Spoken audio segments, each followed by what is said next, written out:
The campaigning's over, and Austrians are getting used to a fresh-faced Chancellor-elect.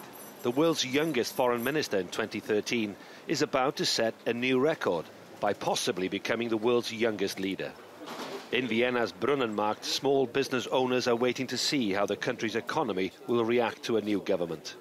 We have to see, what they are doing changes in their policies, and after that we can say, right now we can say we don't even know which party has become coalition, SP or the OVP. This butcher has reservations about many of Austria's politicians. He questions the policies surrounding immigration and how refugees are treated. He's not convinced about Kurz either. None of our politicians has given a solution. They all show problems. This is a problem, that is a problem, that refugees are coming here.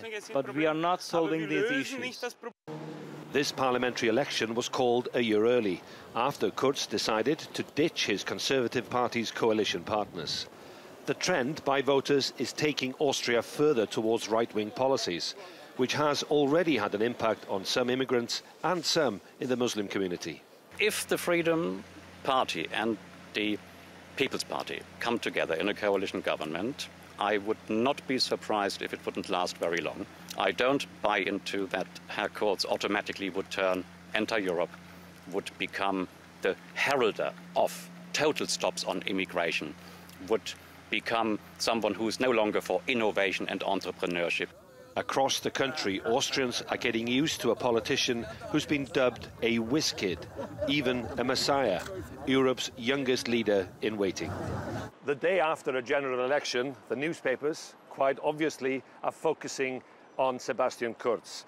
In the Die Presse, they're talking and asking a question. A chancellor at 31. In the Courier, there's a new transition chancellor. In the Vienna Zeitung, the election brings a political change, Kurz for chancellorship. Other papers are quite simply just using Kurz's name or asking what many Austrians will be asking this morning. What now, Herr Kurz? Weeks of negotiations are about to begin, as Kurz failed to convince a majority to back him. He'll have to try and form a stable government with at least one of the other two major parties. Iolo Dafydd, TRT World, Vienna.